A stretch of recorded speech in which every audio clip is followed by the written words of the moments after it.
너희는 믿음 안에 있는가? 너희 자신을 시험하고 너희 자신을 확증하라. 예수 그리스도께서 너희 안에 계신 줄을 너희가 스스로 알지 못하느냐? 그렇지 않으면 너희는 버림받은 자니라. 아멘. 완전하신 주 성령 여기 임하사 영광과 존귀 받아 주소서. 예배합니다. 아멘. 아멘. 하나님 아버지 감사합니다. 주님의 날을 주셨고 또 예배자로 저희들을 세워주셨습니다. 부족하고 허물이 많은 인생들입니다. 성령께서 붙드시고 예배를 통하여 우리 하나님 홀로 영광을 받으시옵소서. 예배의 시종을 의탁드리오며 존귀하신 예수 그리스도의 이름으로 기도하옵나이다. 아멘.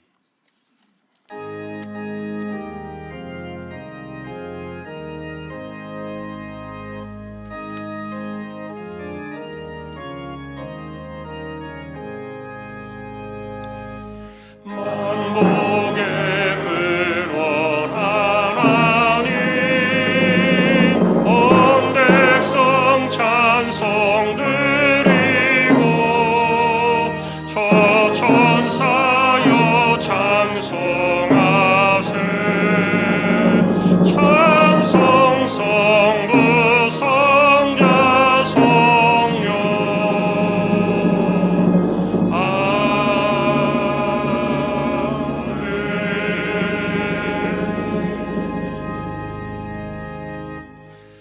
전능하사 천지를 만드신 하나님 아버지를 내가 믿사오며 그 외아들 우리 주 예수 그리스도를 믿사오니 이는 성령으로 잉태하사 동정녀 마리아에게 나시고 본디오 빌라도에게 고난을 받으사 십자가에 못 박혀 죽으시고 장사한 지 사흘 만에 죽은 자 가운데서 다시 살아나시며 하늘에 오르사 전능하신 하나님 우편에 앉아 계시다가 저리로서 산 자와 죽은 자를 심판하러 오시리라.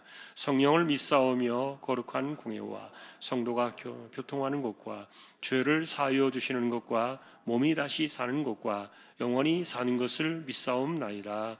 아멘.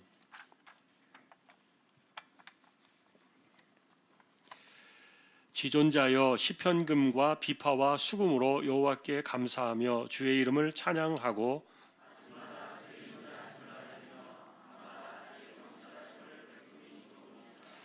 여호와여 주께서 행하신 일로 나를 기쁘게 하셨으니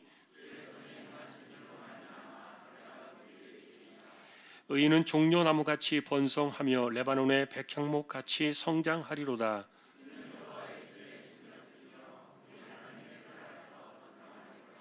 그는 늙어도 여전히 결실하며 진액이 풍족하고 빛이 청청하니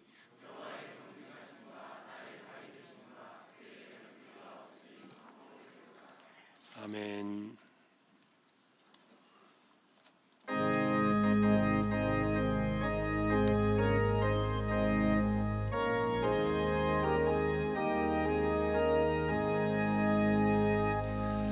죄짐을 지고서 고나거든 내 마음속에 주 영접하며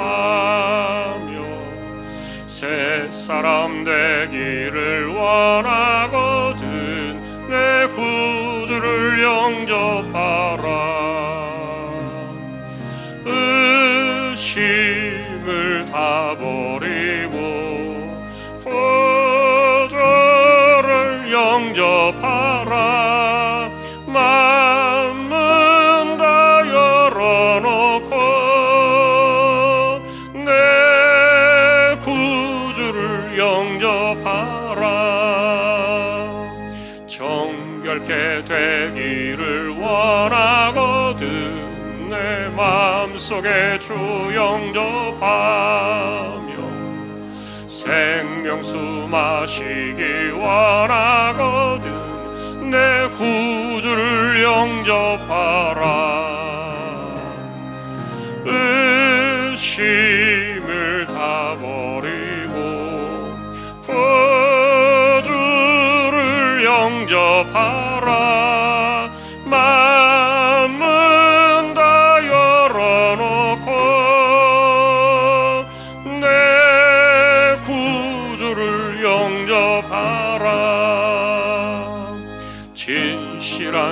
강구를 원하거든 내 마음속에 주 영접하며 내 맘의 평안을 원하거든 내 구주를 영접하라. 의심을 다 버리고 구주를 영접하라. 마음은 다 열어놓고 내 구주를 영접하라. 즐거운 찬송을 하려거든 내 마음속에 주 영접하며 평안한 복지에 가려거든 내 구주를 영접하라. 의심을 다 버리고 구주를 영접하라. 마음은 다 열어놓고 내 구주를 영접하라.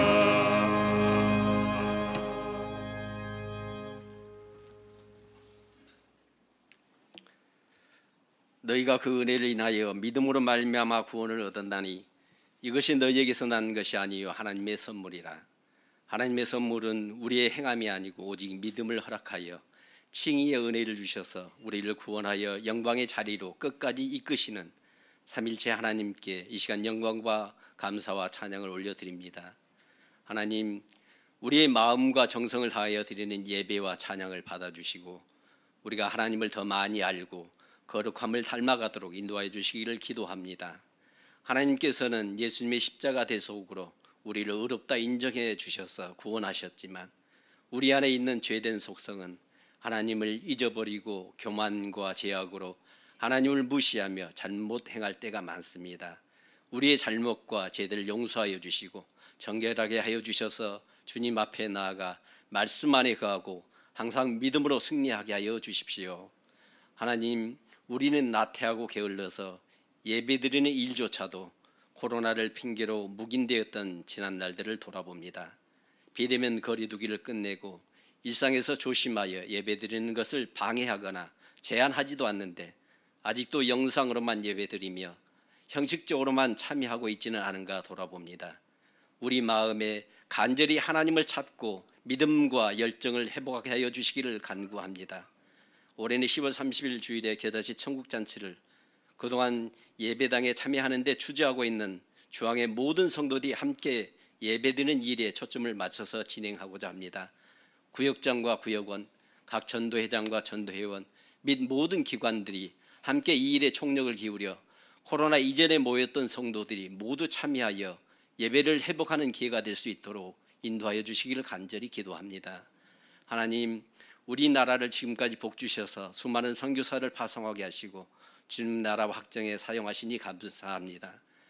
교회들이 열심히 기도와 후원하게 하시고 여러 나라에 파송된 선교사님들을 안전하게 지켜주시고 간구하는 기도에 응답하시며 날마다 선교의 사역에 은혜를 더하여 주시기를 기도합니다.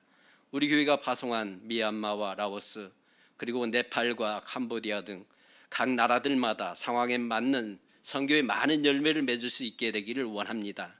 하나님, 지난주에는 세계보건기구 테오드로스 사무총장이 코로나19의 팬데믹 상황의 끝이 보인다고 밝혔는데 상황이 좋아져서 우리 교회도 단기 선교의 길이 열리기를 간구합니다. 하나님, 대통령께 지혜와 능력을 주셔서 국가를 잘 이끌어갈 수 있도록 인도하여 주시기를 기도합니다. 미국과 중국의 패권 대결과 러시아의 우크라이나 침공으로 인한 전쟁의 장기화로 인플레이션이 나타나고 에너지 공급의 문제와 물가 상승으로 경제가 어렵고 삶이 힘들어지고 있습니다. 또한 북한은 핵을 사용할 수 있다는 강경한 위협과 대결을 주장하고 있고 기후변화로 인한 세계 여러 나라에서 홍수와 가뭄으로 삶의 터전이 사라지고 호수가 마르며 북극의 빙하가 녹아 사라지는 영상들을 보며 우리는 기도할 수밖에 없습니다. 우리나라 대통령과 정치 지도자들이 쓸데없는 정쟁에 매몰되어 갈등과 반목만 하지 않고 정치를 복원하고 여야가 합치하여 우리나라를 이 위기에서 잘 이끌어가도록 인도하여 주시기를 간구합니다.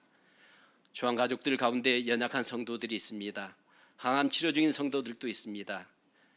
야고보서 말씀에 너희 중에 병든 자가 있느냐 그는 교회의 장로들을 청할 것이요 그들은 주의 이름으로 기름을 바르며 그를 위하여 기도할지니라. 믿음의 기도는 병든 자를 구원하리니 주께서 그를 일으키시리라. 혹시 죄를 범하였을지라도 사하심을 받으리라 하셨사오니 하나님 연약한 성도들을 치료하여 주시고 낫게 하여 주시기를 간절히 간구합니다. 힘을 주시고 마음의 위로와 평안을 허락하여 주십시오. 성도들의 가정 형편이 좀 더 좋아지고 날마다 감사가 넘치게 하여 주시기를 기도합니다. 중앙의 자녀들에게 확실한 믿음의 뿌리를 잘 내리게 하시고 일평생 어떤 상황과 형편에 처할지라도 주님을 의지하고 동행하여 형통한 인생이 되게 하여 주십시오. 하나님 구하는 이들에게 지혜를 주시고 열정 주시고 꿈을 이루기 위해 열심히 살게 하시고 입시를 준비하는 자녀들 모두 지치지 않고 끝까지 최선을 다하게 하여 주십시오. 직장을 구하는 청년들에게 좋은 일자리를 주시고 결혼을 위해 기도하는 이들에게 꼭 맞는 상대를 만나게 하여 주시기를 원합니다. 이 시간 하나님의 말씀을 선포하시는 한구수 담임 목사님께 성령님 함께 하셔서 능력을 더하시며 말씀을 듣는 우리 모두 잘 이해하고 깨달아서 우리 삶에서 적용하며 순종하여 승리하게 하여 주십시오. 목사님의 사역에 은혜를 더하시고 가정이 평안하며 우리 교회가 성령 충만하고 칭찬받는 교회 되게 하여 주십시오. 할렐루야 찬양대의 찬양과 오케스트라의 연주를 받으시며 성도들에게 은혜가 되기를 원합니다. 우리의 믿음이 회복되고 일상에서 제자리를 찾아 승리하도록 우리를 이끌어주시는 예수님 이름으로 기도하옵나이다. 아멘.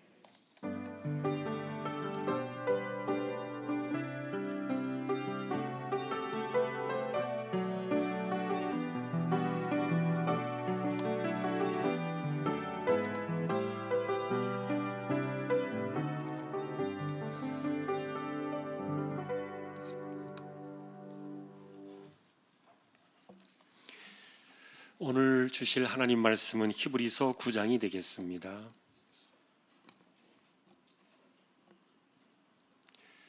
히브리서 9장 27절, 28절 두 절입니다. 같이 합독을 하겠습니다. 한 번 죽는 것은 사람에게 정해진 것이요 그 후에는 심판이 있으리니 이와 같이 그리스도도 많은 사람의 죄를 담당하시려고 단번에 들이신 바 되셨고 구원에 이르게 하기 위하여 죄와 상관없어 자기를 바라는 자들에게 두 번째 나타나시리라. 아멘. 교회 소식입니다. 주보 11쪽 함께 보아주시기 바랍니다. 이번 주 성경 읽기는 다니엘서 9장에서 아모스 4장까지가 되겠습니다. 어제까지 적립된 낙헌예물 1억 2,098만 1,781원 34.50% 적립이 되었습니다. 또 감사를 드립니다. 오늘 오후 예배는 청년부 헌신 예배로 드려지게 되겠고요. 그리고 저희가 매년 10월 마지막 주에 교제청구운동으로 그 날을 드렸는데 코로나로 지난 3년 동안 저희가 못했습니다. 그런데 올해 우리가 다시 한번 이것을 진행을 하게 되는데 이번에는 좀 다음 주에 이제 정리가 되면은 공포를 하고 시작을 하겠습니다만 우리 자체 내 좀 성도들을 좀 결집해야 되겠다. 그렇게 해서 이번에는 외부도 중요하지만 또 그동안의 구역이나 또 가족들이나 전도회나 이런 데서 서로 돌아보아서 총직결해서 믿음을 우리가 회복하고 코로나를 좀 이겼으면 좋겠다. 그런 이제 취지로 이번 교사총 운동은 진행이 될 겁니다. 그래서 함께 동참해 주시면 좋겠고요. 오늘 그래서 예배 후에 홍보 영상이 있습니다. 아주 짧은 영상 준비했는데 함께 참여해 주시면 좋겠습니다. 이번 주 토요일에도 결혼식 있습니다. 성혜진 집사님의 가정아들 민경선 형제 오후 6시에 여의도의 이 시장에서 결혼이 있는데 교회 출발은 4시 반 정도 해야 될 것 같습니다. 축하해 주시면 좋겠습니다. 지난주 중에는 장례를 당한 가정이 세 가정이 있었습니다. 김현주 집사님의 가정, 그리고 이선구 집사님 친정어머니, 그리고 이 두 분은 장례가 끝났고요. 그리고 정옥희 집사님 친정의 모친이 지금 장례 중에 있어서 오늘 오후 예배 후에 위로 예배를 다녀오려고 합니다. 또 함께 하실 분들 또 참여해 주시면 되겠습니다. 그리고 이번 주 한 주는 저희 교단 총회 주간입니다. 화성에 있는 주다산 교회당에서 총회가 있는데 저하고 안장로님이 함께 또 총대로 참여하게 되겠습니다. 기도해 주시면 좋겠습니다. 오늘 아래 광고는 더 주얼박스 이점규 집사님 삼위장 근처에 사업장 소개되고 있습니다. 기도해 주시기 바랍니다. 다른 소식들은 주보를 보아주시면 되겠습니다. 이제 하나님 앞에 예물을 드리는 시간입니다. 정성껏 준비하신 예물을 하나님께 드리겠습니다.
찬양으로 섬겼습니다. 감사합니다. 10일 여전도회를 하나님께서 기억해 주시고 속해 있는 모든 분들에게 믿음의 복을 더하여 주십시오. 믿음으로 하나님의 것을 구별했습니다. 주일원금 10의 1조입니다. 목적을 따라 선교, 구제, 장학, 차량, 또 보이지 않는 가운데 드려지는 낙헌 예물이 있습니다. 또 여기에 감사를 드립니다. 믿음 안에 있는가 자신을 시험하고 확증하는 삶을 살아가게 하옵소서. 남편의 마음을 살펴주십시오. 스스로 건강하게 회복되게 하심에 감사합니다. 주님 은혜로 한 주간도 살게 하심에 감사하며 저희 가정 믿음으로 잘 세워지게 하시고 딸의 앞길도 인도하여 주옵소서. 가정 예배 드리게 하심에 감사합니다. 대학 원서 접수를 은혜 가운데 진행하게 하시니 감사합니다. 바라고 원하는 것들을 기도하며 나아가는 믿음의 자녀들이 되게 하옵소서. 지난 한 주간의 삶 속에도 우리 주님이 주신 은혜로 살았습니다. 감사합니다. 대신방 감사드립니다. 한 주간도 주님 곁에서 떠나 살지 않게 하심 감사하며 주의 뜻을 따라 사는 삶이 되게 하옵소서. 10일 여전도에 함께 찬양 드리게 하심을 감사합니다. 주님의 은혜 안에 살게 하심을 감사드립니다. 범사에 매사에 감사의 조건이 넘치는 가정이 되게 하옵소서. 오직 예수 믿음 안에 살게 하소서. 친정어머니 장례를 은혜 중에 끝나게 하심을 감사하여 주일 식사 예물로 드립니다. 풍성함이 가득한 계절 주심과 주님의 돌보아 주심과 평안함 다시 건강 주신 아버지 하나님께 감사를 드립니다. 한 주간도 함께해 주신 은혜에 감사드립니다. 삶 가운데 늘 건강 주시며 지혜롭고 복된 자녀들로 자라게 하옵소서. 가족 건강들 지키시고 복된 길로 인도하옵소서. 할렐루야. 범사에 감사하며 감사 넘치는 귀한 가정으로 인도해 주시고 한 마음으로 주님을 섬겨 자녀들이 만복의 축복을 누리고 기업이 번창하여 하나님의 기업이 되도록 축복하여 주십시오. 어머님 장례 무사히 치를 수 있도록 인도하시니 감사드립니다. 하나님 은혜로 생일 감사드립니다. 가족 건강 지켜주세요. 하나님 은혜를 감사드립니다. 손녀가 결혼을 했습니다. 우리 하나님 기뻐하시는 믿음의 가정으로 잘 세워갈 수 있도록 저들의 몸과 마음을 지켜주시고 저들의 삶을 인도해 주옵소서. 주님의 은혜에 감사합니다. 하나님께 약속하고 서운한 것 올려드릴 수 있게 하심에 감사드립니다. 기쁘게 받아주시고 영광 가운데 임하여 주옵소서. 이 가정을 언제나 지켜주시고 하나님의 은혜 안에 살아가게 하심에 감사드립니다. 시댁과 친정에 안전하게 다니게 하심을 감사합니다. 하나님 은혜로 추석 명절을 통해 가족과 부모님, 형제들과 소통을 하게 해주심에 감사합니다. 남은 9월도 하나님의 은혜와 성령이 충만하게 해주시기를 간구합니다. 하나님 오늘도 우리의 손길들이 이와 같습니다. 중심을 보시는 하나님, 언제나 이 땅을 살아가는 우리 조항의 식구들 믿음으로 세상을 이겨나가며 승리하는 저희들 모두 되게 하여 주옵소서. 오늘도 하나님께서 우리의 마음을 받으시며 또 이 땅을 살아갈 때 기도의 무릎으로 하나님만 신뢰하며 또 이마에 땀 흘려 열심히 살아가는 거룩한 삶의 현장에 하나님께서 부족함이 없는 넉넉한 은혜를 더하여 주옵소서. 존귀하신 예수 그리스도의 이름으로 감사하며 기도 올리옵나이다. 아멘.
할렐루야. 하나님 감사합니다. 오늘도 준비된 귀한 종들을 통하여 찬양으로 영광을 받으셨습니다. 하나님 감사합니다. 이제 저희가 말씀 앞에 서려고 합니다. 부족한 종과 저희 모두에게 하나님 말씀으로 충만하게 임재하여 주십시오. 존귀하신 예수님의 이름으로 기도합니다. 아멘. 평안하셨습니까? 오늘도 말씀 앞에 서게 된 저와 여러분들에게 주님의 평강이 함께 하시기를 예수님의 이름으로 축복합니다. 오늘도 다시 한번 종교 개혁자 루터와 칼빈의 이야기로 그들의 말로 시작을 하려고 합니다.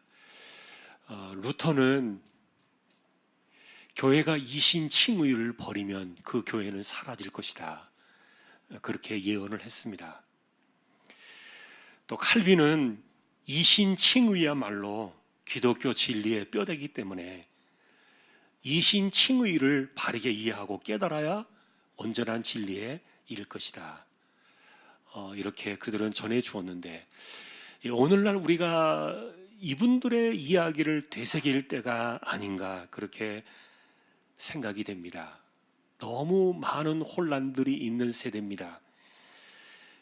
그래서 이신칭의가 확실하게 세워질 때 우리의 신앙 역시 힘있게 세워질 줄로 믿습니다.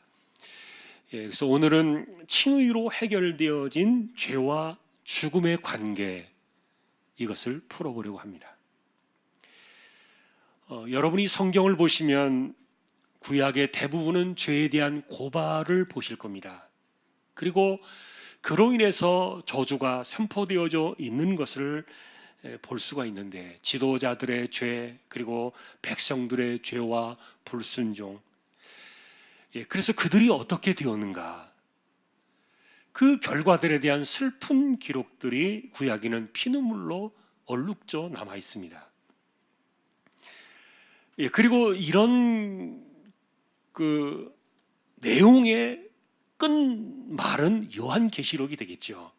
최종 결말입니다. 다시 말하면 최후의 심판으로 이 세상은 대단원의 막을 내릴 겁니다. 그러니 우리가 살아가는 이런 세상을 이해하고, 그리고 세상 끝날에 있게 될 이 최후의 심판을 우리가 인지하고 살아가게 된다면, 우리가 사는 이와 같은 세상 속에서 하나님의 아들을 하나님께서 보내실 때 하나님은 이 죄와 심판의 이런 세상을 어떻게 하라고 그 아들을 이 땅에 보내셨을까? 다시 말하면 독생자는 이런 세상에서 무엇을 하시라고 보내신 것일까? 그 한마디를 세례 요한은 이렇게 전했습니다. 그는 세상죄를 지고 가는 하나님의 어린 양으로 오셨다. 그리고 사도 요한 역시 독생자가 이 땅에 오신 것은 우리의 죄를 없애려고 오셨다, 죄와 속죄를 동시에 전해 주었는데, 여러분, 세상 죄를 지고 가는 하나님의 어린 양이라는 그 이미지가 아사셀을 닮지 않았습니까? 아사셀은 구약의 이스라엘이 자신들의 죄와 허물을 짊어지고 황량한 광야로 떠나보내던 염소입니다. 다시 말하면 하나님께로 나가기 위해서 이스라엘은 적어도 1년에 한 번 모든 백성들의 죄를 사하는 그 아사셀 양을 속죄 제물로 드려야 했는데, 세례 요한은 그것이 결국 십자가에 달리기와 이 땅에 오신 독생자를 가리키는 아사셀의 원형이었다. 요한 사도 역시 독생자가 오셔서 십자가에 죽으신 것은 바로 우리의 죄를 없애기 위한 속죄의 제물이셨다, 같은 의미를 전해 주었습니다. 이런 이유로 여러분은 독생자의 그 이름이 예수라 부른 것을 여러분 아실 거예요. 그 이름 예수라는 이름이 무슨 뜻입니까? 자기 백성을 저희 죄에서 구원하시는 분이라. 그 이름의 의미 속에서 사람들은 구원이라는 단어를 강조할 겁니다. 그러나 우리의 입장에서는 죄에서의 구원을 강조해야 될 겁니다.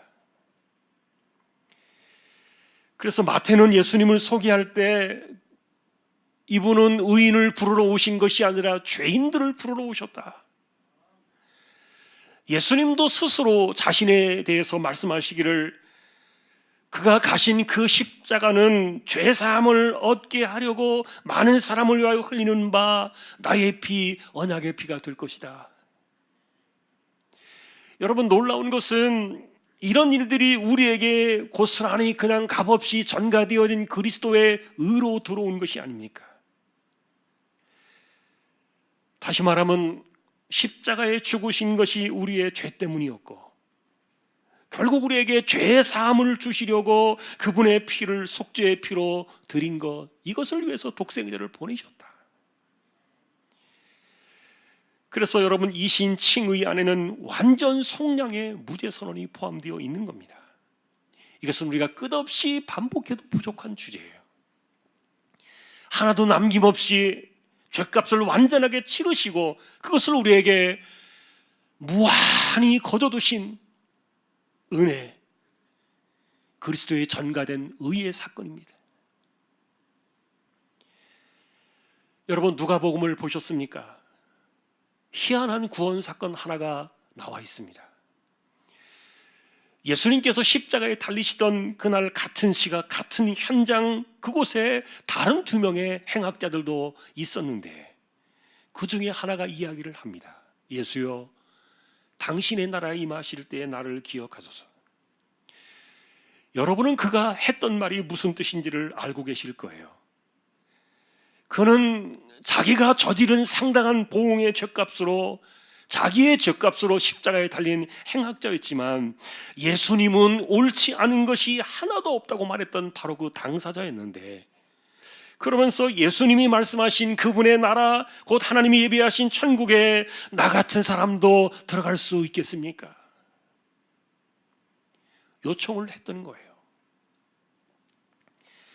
상식적으로 여러분, 이런 사람들이 천국에 이를 수는 없는 겁니다. 그러나 예수님께서는 그날 거기에서 그에게 말씀을 주셨어요. 오늘 네가 나와 함께 낙원에 있으리라. 여러분은 이런 대화가 옳다고 여길 수 있겠습니까? 왜냐하면 그가 지금까지 살아오면서 지은 죄는 도대체 어떻게 된 거냐는 거예요. 회개할 시간조차 없었습니다. 설령 그가 자기의 죄로 죽었다 할지라도 그로 인해서 그가 하나님 앞에 의인이 되었다고 말할 수는 없는 거예요. 그런데 예수님께서는 그의 죄에 따지지도 묻지도 않았습니다. 그리고 그에게 어떤 무언가가 더 필요하다고 말씀하지도 않으셨어요. 단지 그가 그리스도를 믿었고 마음으로 믿고 믿음을 고백했을 때 그것을 전부로 받으신 거예요. 이른바 이신칭의의 놀라운 현장이에요. 오직 그의 믿음, 그 하나 때문에 예수님은 무엇도 요구하지 않으시고 칭의의 나라로 그날 바로 그를 인도해 가신 거예요. 여러분, 왜 그렇습니까? 그분의 십자가는 그 강도를 포함한 다른 모든 이 세상의 인간들의 죄를 속량하기 위한 죄값의 피였기 때문이에요. 그러니 그날 그에게 먼저 그 혜택을 주신 거예요. 그러니 여러분이 보신 이 사건의 핵심은 무엇입니까? 그가 믿었더니 구원을 받았다. 그렇다면 그 사람 역시 그의 인생 속에 그동안에 살아왔던 그 수많은 내면에 들어찬 그 죄가 완전하게 사함을 받지 않고는 불가한 일이 어떻게 일어날 수 있는가? 과연 그의 죄는 어찌 된 것인가?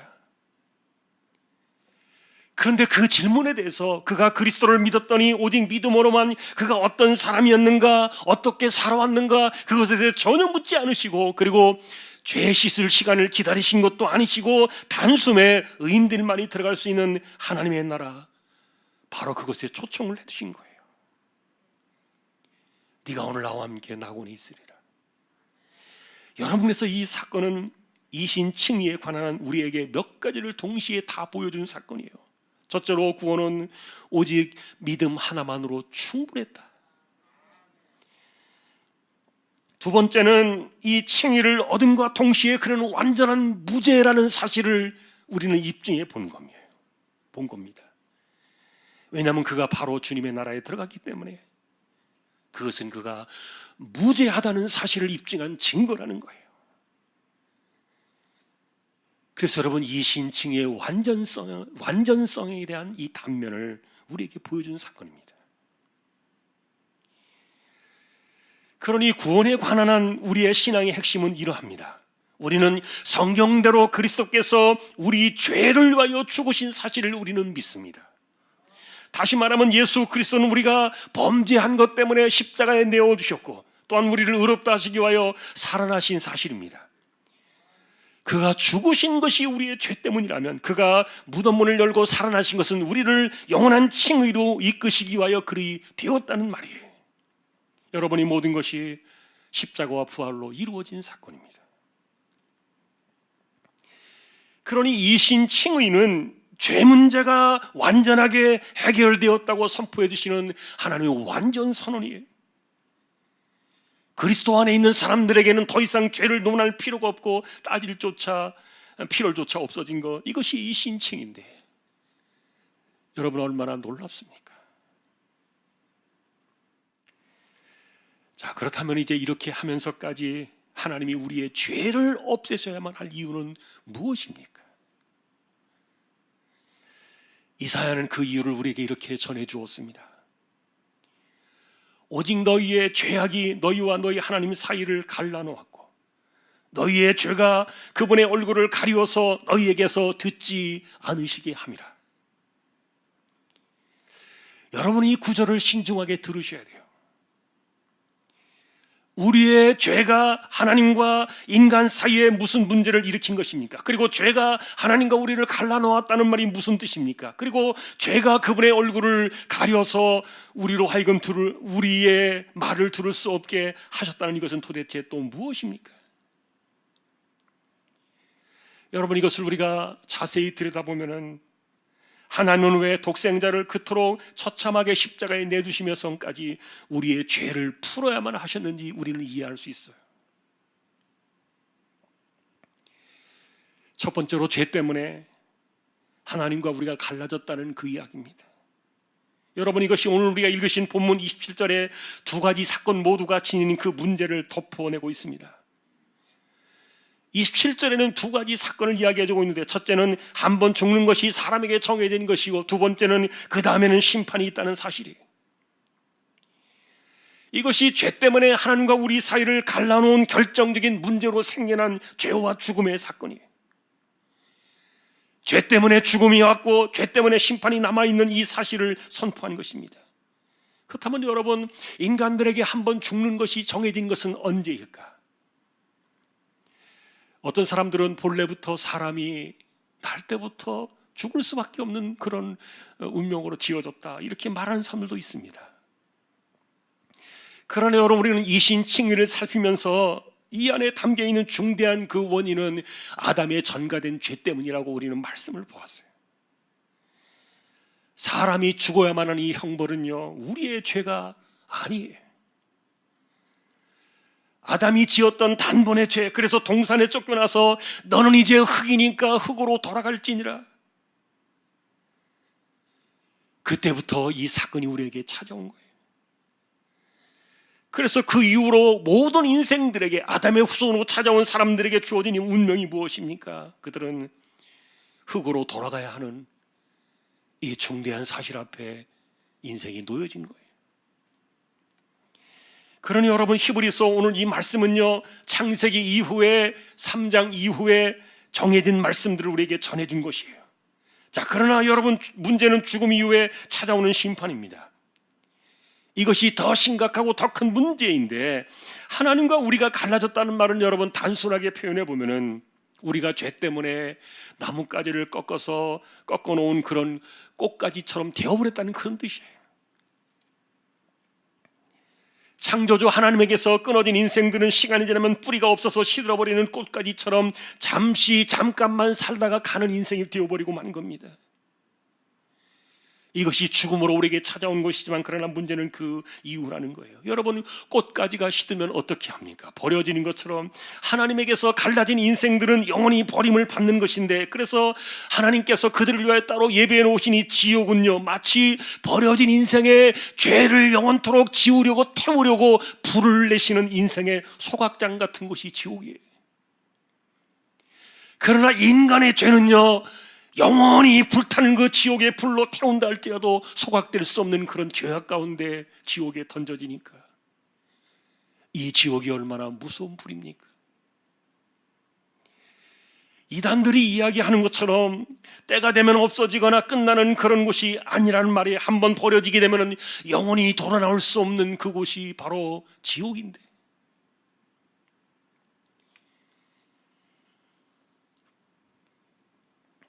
이것이 바로 하나님, 우리의 죄가 하나님과 우리 사이를 갈라놓은 결과입니다. 두 번째로 우리의 죄가 하나님의 얼굴을 가리었다는 말은 무슨 의미입니까? 이사야는 하나님께서 우리의 기도, 죄인들의 기도는 듣지 않으신다, 그런 의도로 이야기하는 것처럼 보여지지만, 그러나 사실은 죄가 얼굴을 가렸다는 말은요, 그 이상의 의미를 담고 있어요.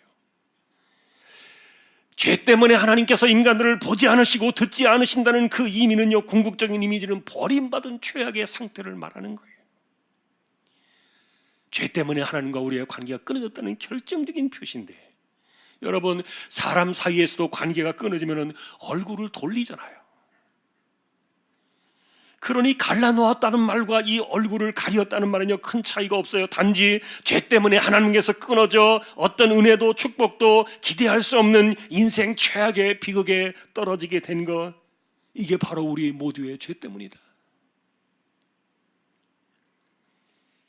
그러니 하나님의 아들이 이 땅에 오신 목적이 뭡니까? 우리는 단순하게 우리의 영원한 구원을 위해서다 이렇게 이야기하기를 좋아하겠지만, 그러나 실상은요, 바로 이 심각한 죄를 처리하기 위해서 오신 거예요. 이 죄를 해결하지 않는 한 하나님과 갈라져 버린 이 사이를 돌려놓을 수가 없고, 그리고 하나님의 그 가려진 얼굴을 대면할 수가 없는 거예요. 그러니 결국 독생자가 세상에 오신 것은 이와 같은 우리의 죄를 처리하기 위해서였습니다.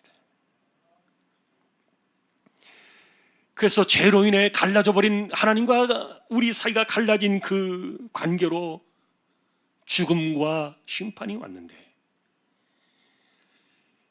이 문제를 해결하기 위하여 본문 28절도 이것을 두 단계로 이렇게 적었어요. 첫 번째는 이와 같이 그리스도도 많은 사람의 죄를 담당하시려고 단번에 자신을 들이셨다. 여러분, 28절에 시작되는 이와 같이라는 단어를 보셨습니까? 27절에서 이야기하신 이 두 가지를 이야기하는 겁니다. 다시 말하면 우리의 죄로 인해서, 아담의 전가된 죄로 인해서 우리에게 찾아온 이 정해진 죽음과 그리고 그 이후의 심판, 이 두 가지의 관계 때문에 이것을 해결하시려고 그리스도가 죄를 담당하셔서 자신을 단번에 들이셨다는 설명이에요. 그리고 여러분, 여기에는 눈에 띄는 단어 하나가 더 있어요. 단번이라는 표현이에요. 구약의 수많은 제사들, 때마다 일마다 인간의 죄를 씻으려고 짐승의 피를 흘려야 했던 것, 그리고 대제사장조차도 자신의 죄를 씻기 위해서 매년 속죄 제사를 드려야 했던 것, 그것과 비교를 해주는 단어예요. 여러분, 십자가는 그리스도 자신의 죄를 위한 속죄가 아니에요. 그것은 우리의 죄, 많은 사람의 죄를 위한 것이었기 때문에, 그래서 그리스도는 단번에 자신을 들여서 영원한 죄사함에 우리를 이르게 한 것입니다. 지난주에 저희는 이 단어의 의미를 생각할 때, 이런 의미들을 생각할 때 속량이라는 단어의 위력을 생각해 보았어요. 십자가로 단번에 자신을 들여서 많은 사람의 죄를 담당하신 그것을요, 바울은 속량이라는 단어 하나로 그 의미를 다 담아내었어요. 여러분, 속량이 무엇이라 그랬습니까? 완전한 죄값을 치르시. 죄값이 완전하게 끝난 사건이 속량이었다. 더 이상의 계산이 필요 없고 더 이상의 죄에 대해서 죄값을 요구할 수 없는 완전한 속죄를 이루신, 그래서 여러분 단번에 자신을 들여 많은 사람의 죄를 담당하신 십자가, 이 사건을 속량이라는 단어로 풀어내었던 거예요. 그런데 이런 십자가를 우롱하는 이단들이 세상에는 많이 있습니다. 여러분이 가연설이라는 단어를 들어보신 적이 있을 거예요. 도세티즘입니다. 가연설.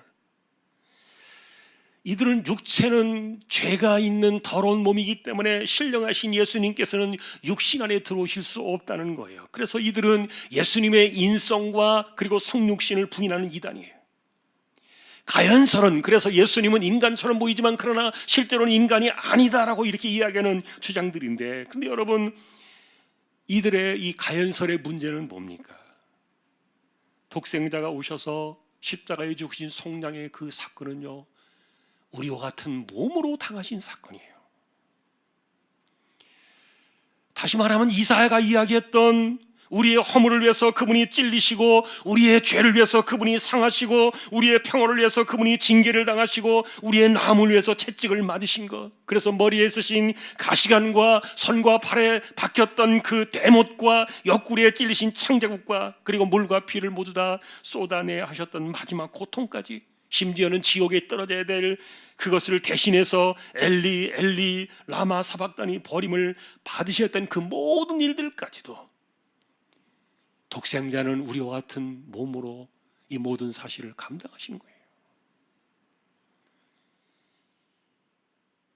그런데 이 가연설 이단들은 이것을 부인하는 겁니다.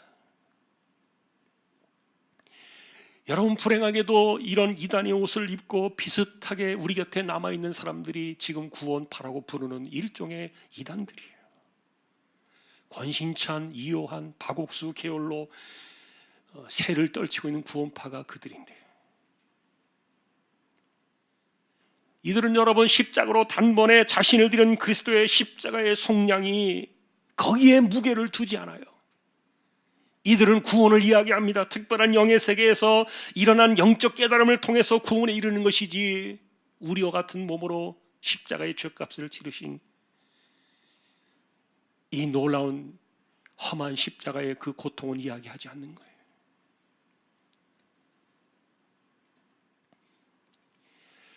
예전에 요한일서를 보면서 세린티즘이라는 이단을 제가 소개한 적이 있는데 여러분 기억 잘 나지 않으실 거예요. 이들 역시 동정녀 탄생을 부인하는 이단이에요. 그런데 우리는 왜 예수님께서 동정녀의 몸을 빌어서 마리아를 통해서 성령으로 태어나셔야 했는지 그 이유를 우리는 알고 있어요. 그것은 여러분, 예수님은 그리고 독생자는 아담의 전가된 죄 아래 태어날 수 없기 때문에 그런 거예요.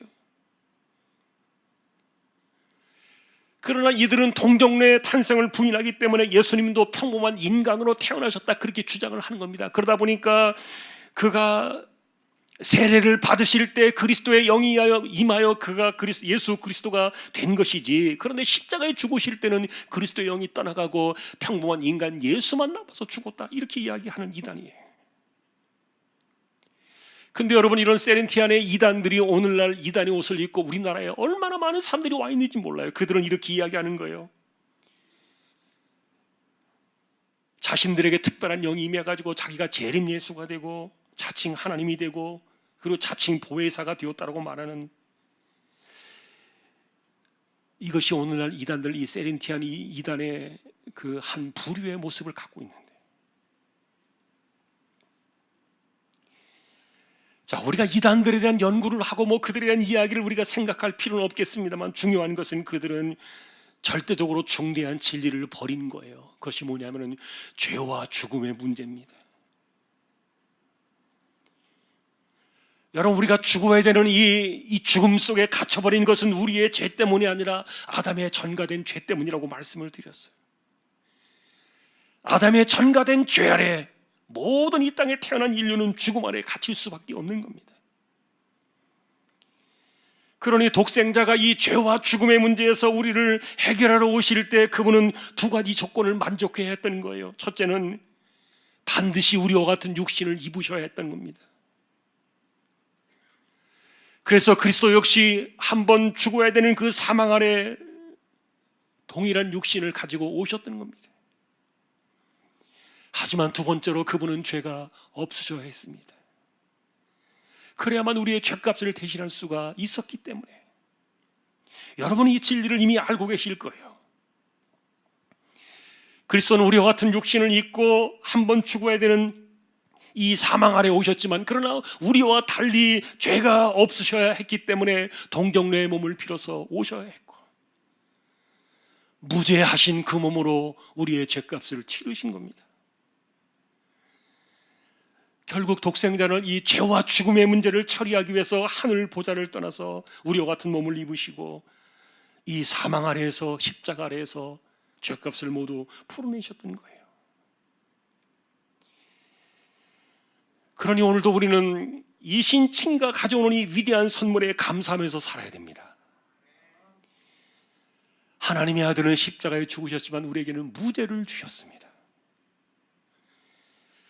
그것은 여러분 우리가 죽고 난 이후에 심판에 이르게 될 때 완전하게 듣게 될 무죄 선언의 전조예요. 예를 들면 여러분 우리에게는 이제 정해진 이 죽음이 우리 앞에 남아있지만 그러나 그 이후에 찾아올 심판 앞에서 그날에 여러분들은 듣게 될 것입니다. 당신은 무죄입니다. 그것을 지금 이 땅에서 내가 예수님을 구주로 믿었기 때문에 지금 이 순간에 이신칭의로 먼저 들었다는 말이에요. 그래서 우리는 28절의 두 번째 결말을 기다리게 됩니다. 그것은 구원에 이르기 위하여 다시 오실 그리스도를 기다리는 거예요. 자, 그러나 여러분 28절 중간에 보시면 이 일은요 굉장히 중요한 조건을 걸어놓고 있어요. 이것은 죄와 상관없는 이들에게만 해당할 것이다. 다시 말하면 구원에 이르게 하기 위하여 죄와 상관없이 자기를 바라는 자들에게 두 번째 나타나실 것이다. 여러분 구원에 이른다는 말이 이신칭의 완성 아닙니까? 그날이 찾아오면 그리스도가 두 번째 우리에게 나타나시는 것인데 그런데 그가 다시 오시는 그날을 바라고 기다리는 사람들은 어떤 사람들입니까? 죄와 상관이 없어야만 하는 사람들이에요. 근데 여러분 죄와 상관이 없다는 말이 도대체 무슨 뜻입니까? 완전하게 무흠한 무죄한 사람들을 이야기하는 건데 여러분 우리의 삶을 돌이켜보면 이것이 가능하다고 여길 수 있겠습니까? 만일에 그리스도의 십자가의 사건이 아니라면 우리가 이것이 절대로 불가능하다고 말할 겁니다. 그리고 그리스도의 십자가의 속량 사건이 아니었다면 이것을 절대로 우리는 보장할 수 없을 겁니다. 왜냐하면 우리가 살아가는 지금 현실조차도 굉장히 많은 허물투성이 가운데 우리가 살아가고 있기 때문인데 그러니 만일에 그리스도의 십자가의 사건이 아니었다면 어느 세월에 우리가 죄를 씻을 수 있겠습니까? 그리고 언제가 되어야만 우리에게 무죄의 시간이 찾아올 수 있겠습니까? 지난주에는 이런 것들을 불행하게 만드는 최악의 소식을 우리가 살펴보았어요. 여러분 우리가 죽어서도 연옥에서 기다려야만 한다면 어느 세월을 기다려야 되겠습니까? 구원을 얻기 위해서 우리가 만일에 매 순간마다 고해 성사를 해야만 한다고 생각되어진다면 그래서 그렇게 해서 죄를 사함을 받아야 된다고 생각한다면 우리는 언제까지 고해 성사를 해야 합니까? 도대체 얼마나 어디까지 우리가 더 헌신을 해야만 우리가 더 좋은 면류관과 더 좋은 집을 얻을 수 있겠냐는 거예요. 십자가 없이 언제까지 우리가 이런 가르침과 거짓에 우리가 놀아나야 되겠습니까? 저는 부활하신 그리스도의 몸에 대한 이야기를 생각할 때 한 가지 놀라운 것을 보았습니다. 십자가의 밤이 지나고 그리고 사흘 만에 이 사망 권세를 깨뜨리고 무덤문을 열고 그가 우리에게 부활의 첫 열매로 찾아오실 때 영광의 새 몸을 입고 우리에게 찾아오셨을 때 여러분 부활하신 그리스도의 그 몸은 지금과 같은 우리의 오염된 이 몸이 아니라 그랬어요. 우리의 이 몸은 시들어서 죽어야만 하는 그런 몸인데 그런데 부활하신 그리스도의 그 몸은 천사조차도 흠모할 만한 영광의 새 몸이 분명했습니다. 그런데 그런 영광스러운 부활의 몸에 주님은 십자가의 흔적을 남기셨습니다. 못이 박히셨던 두 손과 두 발과 그리고 창에 찔린 옆구리를 제자들에게 보여주시면서 분명하게 흔적을 남기신 것인데, 저는 이 성경을 보면서 그렇게 질문을 했습니다. 왜 새 몸인데, 왜 영광의 몸이신데 죄값의 결과로 치르신 그 치욕의 십자가의 흔적을 예수님은 남겨놓으신 것일까? 우리가 부활의 그날에 다시 오실 주님을 만나는 그날에 우리 역시 의심 많은 도마처럼 부활의 주님이 과연 십자가의 그 주님일까 의심할까봐 그렇게 남겨놓으신 것일까? 그러나 여러분, 요한 사도는 요한일서를 정리하면서 우리가 예수님을 한 번도 본 적이 없지만 그러나 그분을 한눈에 알아볼 것이다, 그렇게 이야기를 했습니다. 그러면 왜 영원한 나라에서조차 영광의 그 새 몸에 예수님은 흔적을 남기신 것일까? 그래서 우리는, 어떤 사람들은 이런 질문도 던진 것을 보았습니다. 그리스도가 다시 오시는 그날에 우리가 새 몸을 입을 때 우리도 예수님처럼 혹시 우리 몸에 그런 흔적을 남기는 것은 아닐까? 사도 바울은 갈라디아서 편지를 정리하면서 마지막 순간에 이렇게 이야기했습니다. 이후로 누구든지 나를 괴롭게 하지 말라. 내 몸에 내가 예수의 흔적을 지녔노라. 그래서 바울 역시 예수님처럼 부활의 그날에 예수님의 흔적을 지닌 그 몸으로 나타나기를 원했던 것일까? 어쩌면 그런 것들이 다 포함되어 있는 의미가 있을지도 모릅니다. 그러나 여러분, 그리스도가 남기신 그 십자가의 흔적, 그것은 그분만이 우리의 죄를 위한, 우리의 죄사함에 대한 영원한 표식이 되시기 위하여 그것을 남기셨다, 이렇게 보여져요. 다시 말하면 여러분, 십자가는 우리의 구원을 이룰 때까지만 거쳐가는 하나의 수단이었고, 그리고 이제는 구원을 다 이루었으니까 이제는 잊어버려도 상관이 없는, 지나가 버리는 그런 과거의 징검다리 같은 것이 십자가가 아니란 뜻이에요. 십자가는 죄로 인해서 죄와 죽음과 심판의 이 문제를 영원히 해결하시기 위하여 영원한 생명에 이르도록 우리를 인도해 가신 무죄 선언의 영원한 표식이었기 때문에, 다시 말하면 여러분, 죄로 인해서 하나님과 갈라져 버린 우리의 사이를 회복시키신 사건, 그리고 돌이켜버리신 그 하나님의 얼굴을 다시 대면할 수 있게 만들어주신 그 영원한 근거가 바로 십자가였기 때문에, 그러니 여러분, 부활의 주님으로 우리에게 찾아오실 때 다시 만나게 될 그 주님의 몸에는 그분만이 이 십자가의 영원한 흔적을 남기셨다는 거예요.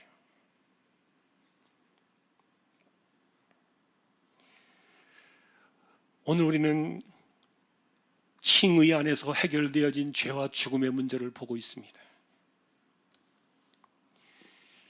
하나님의 아들 그리스도가 독생이 되어 이 땅에 오신 이유는 도대체 무엇인가? 사람들은 구원을 위해서라고 이야기하지만 그것을 돌이켜보면 우리의 죄를 위하여 오셨다. 죄값의 속량이 되시기 위하여 이 땅에 오셨다는 이 사실을 우리는 좀 더 주목해 봐야 돼요. 왜냐하면 여러분, 우리는 모두가 아담의 전가된 죄 아래에서 태어나서 우리는 죽어야만 하는 이 정해진 길을 가는 인생들이 되었기 때문인데, 문제는 여러분 그 이후의 심판이라 그랬어요. 죄와 죽음 그리고 심판, 이것을 해결하기 위해서 독생이다가 이 땅에 오셨는데, 그러니 여러분, 이 죄 없는 육신을 입으셔야만 했기 때문에 동정로 마리아의 몸을 빌어서 이 땅에 오실 수밖에 없었던 것. 그렇게 무죄하신 그분이 우리의 죄를 대신하여 십자가를 지셨던 것. 그러니 여러분, 이 십자가의 사건은 이 땅에서만 지나간 2000년 전의 사건이 아니라 영원한 하나님의 나라에서도 다시 오게 될 그 영광의 나라에서도 예수님은 그 십자가의 흔적을 남겨놓으셔야만 했다는 거예요. 왜냐하면 그 십자가만이 하나님과 우리 사이에 갈라진 이 사이를 돌이키는 유일한 표식이에요. 그리고 얼굴을 돌리셨을 뿐만 아니라 우리의 모든 것들을 듣지 않으시는 그 하나님을 대면하여 보게 할 수 있는 마지막 그 속량의 흔적이 십자가였기 때문에. 여러분, 그래서 우리는 그 하나님의 얼굴을 대면하게 될 것입니다. 지난주에 말씀을 드린 것처럼 하나님은 천국과 지옥을 만들어 두셨습니다. 그것은 이 땅이 끝나는 날 모두가 다 나누어서 가게 될 두 개의 장소입니다. 이 천국과 지옥을 갈라놓는 중대한 근거는 딱 하나밖에 없습니다. 죄입니다. 이 죄가 해결되어야만 하나님의 나라에 들어갈 수 있고, 죄가 해결되지 않는 사람들이 들어가는 그 지옥은 그 죄를 영원히 지우기 위하여 소각시키는 그 영원한 불에 들어가 있는 그곳이 바로 지옥이에요. 그리스도가 이 땅에 오신 이유는 무엇입니까? 하나님의 아들이 왜 이 땅에 오셔야 했습니까? 바로 이 죄와 죽음의 문제입니다. 심판의 문제를 해결하기 위하여 이 땅에 오셔서 우리에게 이것을 값없이 거둬주셨습니다. 이신칭의의 사건입니다. 오늘 우리는 이신칭의의 이 은혜를 기억하면서 그 믿음으로 이 혼란한 세대를 이겨나가는 우리 모두가 다 될 수 있기를 주님의 이름으로 축복합니다. 찬송가 536장입니다.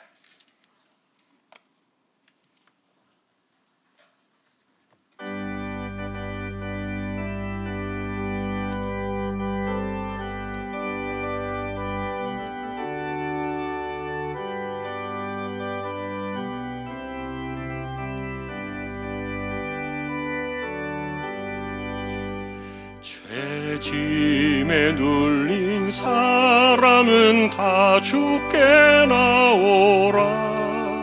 주 말씀 의지할 때에 곧 평안 얻으리. 의지하세 주 의지하세. 구하시네 곧 구하시네. 참 구원 주신 주께서 보혈을 흘렸네. 눈같이 희게 할 피에 온몸을 잠그세. 의지하세 주 의지하세. 구하시네 곧 구하시네. 길 되신 우리 구세주를 인도하시네. 너 지체 말고 믿으면 참 복을 받겠네. 의지하세 주 의지하세. 구하시네 곧 구하시네. 온 성도 하나 되어서 영광길 걸으면 한없는 은혜 받아서 영원히 누리리. 의지하세 주 의지하세. 구하시네 곧 구하시네. 아멘. 한 번 죽는 것은 사람에게 정해진 것이요 그 후에는 심판이 있으리니. 죄로 인하여 하나님과 우리 사이에 갈라진 인생 속에 찾아온 이 죄와 죽음의 문제를 해결하기 위하여 이 땅에 인간의 몸을 입고 오셔야 했던 하나님의 아들, 동정녀의 몸을 빌어 무죄한 육신으로 이 땅에 태어나셔서 우리와 같은 동일한 육신을 가지고 십자가의 죗값을 고스란히 받으시며 값없이 우리에게 죄 없다 선언해 주시는 이 무죄 선언의 이신칭의의 놀라운 은혜, 아담의 전가된 죄로부터 영원히 풀어주시고 죄값의 영원한 심판으로부터 우리를 영원히 해방시켜 두시는 이 놀라운 이신칭의의 위대한 사건을 우리가 오늘도 기억하며, 이것이 믿음이요, 이것이 은혜요, 이것이 우리의 신앙임을 다시 한번 기억하며 이 혼란의 세대를 이겨나가는 저희들 모두 되게 하여 주십시오. 조항의 식구들을 의탁합니다. 이재용 집사님, 최태경 청년, 신배한 집사님, 조인성 청년, 김한솔 청년, 백형래 집사님, 조말순 집사님, 연약한 이들입니다. 병원에서 치료받는 분들 회복의 은혜를 주시고 암 치료하시는 분들에게도 힘을 더하셔서 감당할 수 있는 은혜를 더하여 주옵소서. 연세 많으신 분들 기력을 붙드시고 맑은 정신, 총기가 흐려지지 않게 하여 주옵소서. 우리가 살아가는 이 세상은 죄와 마귀에 짓눌려 살아가는 이 세상 속에 임하는 이 아픔들을 싸워 이기며 신실한 기도의 무릎으로 신앙의 힘으로 이 세대를 이겨나가며 승리의 길을 걸어가는 우리 모든 믿음의 식구들 되게 하여 주옵소서. 교회를 의탁합니다. 주일학교를 지켜두시고 또한 19명의 입시를 준비한 우리 자녀들에게 지혜와 총명을 주시며 선교지와 세우신 교회와 주님의 종들을 오늘도 꼭 붙들어 주십시오. 다시 한번 바라옵기는 이 코로나의 세대를 우리가 이겨내고 이제는 믿음으로 떨쳐 일어날 수 있는 힘 있는 믿음의 역사가 우리 안에서 일어나게 하여 주옵소서. 다시 한번 사랑의 수고와 믿음의 역사와 소망의 인내를 가지고 이 세대를 힘있게 떨쳐 일어나는 우리 모두가 되기를 다시 한번 소망하오며 존귀하신 예수 그리스도의 이름으로 감사하며 기도 올리옵나이다. 아멘.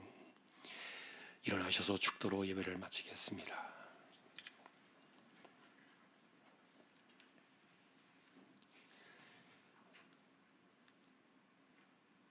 우리에게 길이요 진리요 생명으로 영원히 찾아오신 우리 주님 예수 그리스도의 은혜와 하나님 아버지의 놀라우신 사랑과 성령님의 감화 감동 위로 인도 교통 충만하심이 이신칭의의 이 놀라운 은혜를 끝까지 견인하셔서 승리의 길로 인도해 가시는 구원의 사건을 바라보며 승리하기를 원하는 우리 모든 심령들 주왕의 가족들 위해 이제로부터 영원까지 함께 있을지어다. 아멘.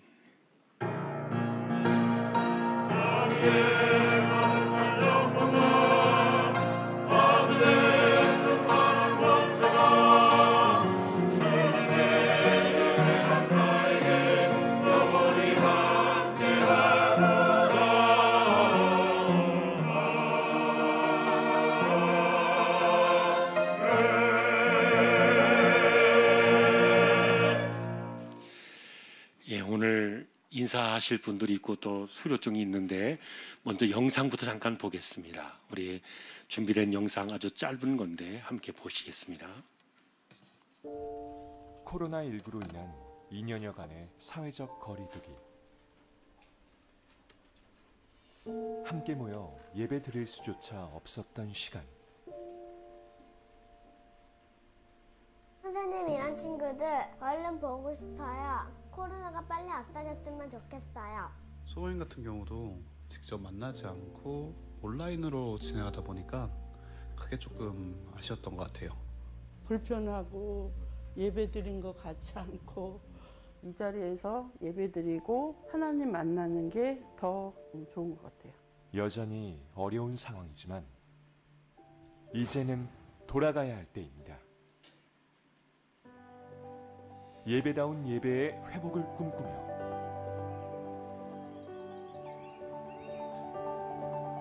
굳건한 믿음으로 결단하며 다시 나아가야 합니다.